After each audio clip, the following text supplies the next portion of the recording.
ধরো একজন কথা বলতেছে, তাকে কথাটা শেষ করতে দেয় না, তার মধ্যেই কথা বলতে, আরে তাকে সময় দাও, তুমি তোমার টার্ন তো আসবেই। আর ভীষণ আমরা উত্তেজিত হয়ে কথা বলি, সব কিছু উত্তেজনা এখন, মানে ওরকম না। যখন ধরো কারো ভাষণ শুনি, মনে হচ্ছে তারা ইয়ে করতেছে, মানে কি বলবো, ওই যে স্লোগান দিচ্ছে।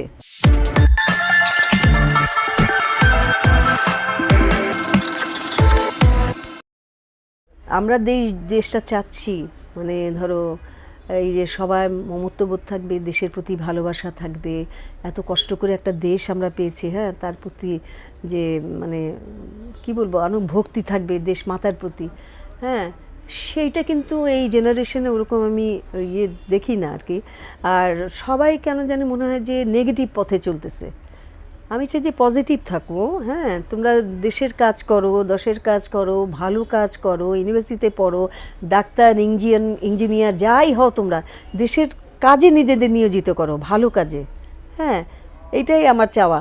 আর এই যে খুনাখুনি, মারামারি, কাটাকাটি, তারপরে রাস্তায় কেউ পড়ে থাকলে তাকে ইগনোর করে চলে যাওয়া, দেখা না অ্যাক্সিডেন্ট হচ্ছে, এই হচ্ছে, ওই হচ্ছে, কোনো কারো কাছে কারো মানে মমত্ববোধটা একদম নাই, জিরো মনে হচ্ছে।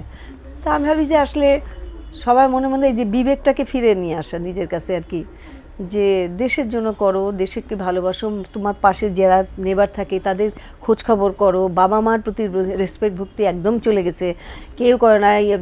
যারা মানে ইয়াং জেনারেশন এখন তো বাসায় ফিরে না, তারপর তারা নানা রকম বা থ্রেটন করে, যদি না কিছু বলে বাবা মা, বলে আমি এখনই চলে যাব, আমি বেরিয়ে যাব।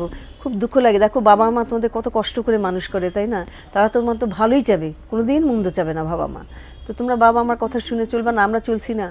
হ্যাঁ, আমরা তো সব কাজ করছি, আমরা ঘরের কাজ করছি, বাইরের কাজ করছি, গান বাজনা করছি, সংসারকে কোনো দিন ইয়ে করতে দিই না, নামাজ রোজা করছি, সব কিছু করছি।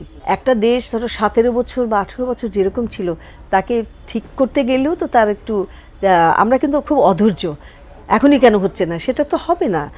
18-19 বছরের একটা জিনিস ওলটপালট হয়ে গেছে, সেটাকে ঠিক করতে তো অন্তত পক্ষে 8-9 বছর লাগবে না? এটা তো তোমাদের ধৈর্য ধরতে, আমাদের ধৈর্যটা কম, আমরা খুব তাড়াতাড়ি সব কিছু চাই, এটা হয় না। সবাইকে ধৈর্য ধরতে হবে, পেশেন্স থাকতে হবে। আর যার যার ক্ষেত্রে, যে স্ব ক্ষেত্রে তোমরা নিজেরা ভালো কাজ করো।